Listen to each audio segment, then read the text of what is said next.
Queensland, the Sunshine State. Chuckles, honestly, the marketing is brilliant. They show you the Great Barrier Reef, the golden sands of surfers' paradise, and those endless blue skies. But there is a reason the locals in the deep north and the dusty wests don't talk to strangers about the old roads. See, Queensland is massive. It's 7 times the size of Great Britain. And when you have that much empty space, things get lost. Entire towns don't just close down out here. They get swallowed. I'm talking about places where the soil is literally radioactive, where the water hides cities of the dead, and where the air carries a heaviness that GPS can't explain. I've spent months digging into police archives and old station hand journals to find the places that the tourism boards want you to forget. We are counting down the 10 creepiest small towns in Queensland. And look, I'm being serious. If you're planning a road trip, bring a physical map, because in some of these places, when the technology cuts out, whispers, you really don't want to be the only thing moving in the dark. Stick with me until number 1, because it's a town that was literally sacrificed to a flood. And what's rising from the mud lately has the state government in a total panic. Deep breath, let's get into it. Number 10, Mary Kathleen. Imagine a town so toxic that it was erased by decree. In the 50s, this was a booming uranium hub. It had schools, cinemas, a hospital. Then in '82, the mine shut. But they didn't just lock the doors. They dismantled every house, every shop, and buried them in the earth to contain the radiation. Today, it's just a grid of empty concrete slabs in the red dust. Locals call it the radioactive ghost. The water in the old mine pit is a bright neon turquoise.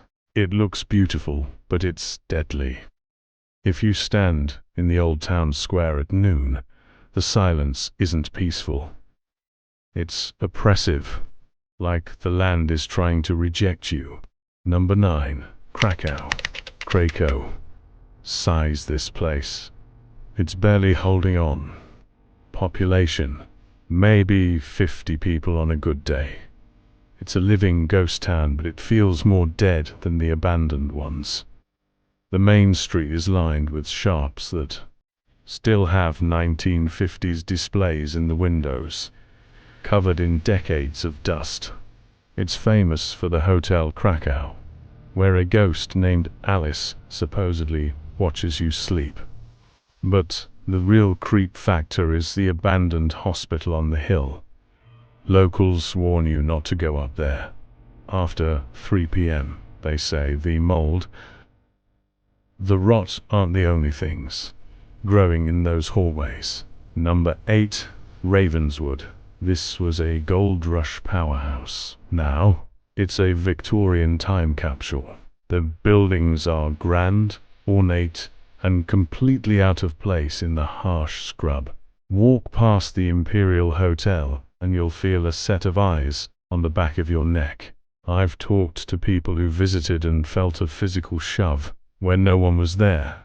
It's the kind of town where you find yourself checking your rear-view mirror every 30 seconds, just to make sure you're actually alone on the road. Number 7, Black Mountain, also known as Kalkajaka. Kalkajaka. Lowers voice. This is where the spooky becomes dangerous. It's a massive, jagged pile of black granite boulders near Cooktown. No trees grow on it. Birds won't fly over it. The local Aboriginal elders call it the Mountain of Death. Entire search parties, men, horses, cattle, have vanished into the fissures between these rocks, and were never seen again. Pilots report their instruments going haywire over the peak. The energy here is ancient, and it is angry. Whatever lives inside those black rocks, it doesn't want visitors. Number 6. Spook Hill, Toowong. Toowong? Now, this is a head trip. There's a stretch of road here near the cemetery where the laws of physics just quit. If you park your car in neutral at the bottom of the hill, an invisible force pulls you upward toward the graves. Scientists call it an optical illusion. Scoffs. Yeah, okay. Go there at 2 in the morning. Feel your 2-ton car moving on its own, and tell me it's an illusion. It feels like hands are on the bumper, dragging you toward the dead. Number 5. Boggo Road. This wasn't a town for the living. It was a city for the condemned. It was the site of the last execution in Queensland, and the gallows still stand. I've walked those narrow corridors, and let me tell you, the air is thick, like breathing through a wet blanket. If you stand in cell block A long enough, you'll hear a rhythmic tapping on the pipes. The ghost code. It's the sound of prisoners who have been dead for 50 years still trying to communicate. Number 4. Bundaberg's original cemetery. In the 1880s, the town expanded, so they moved the cemetery.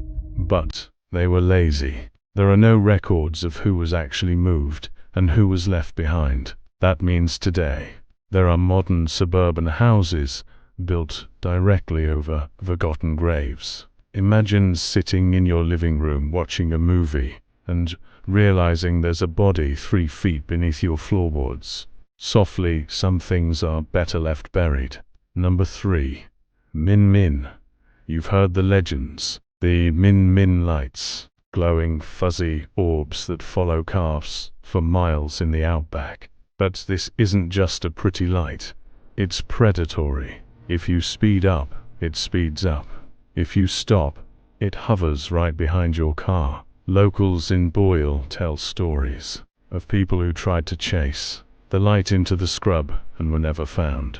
It's an intelligent, stalking presence that has been terrifying travelers for over a century. Number 2.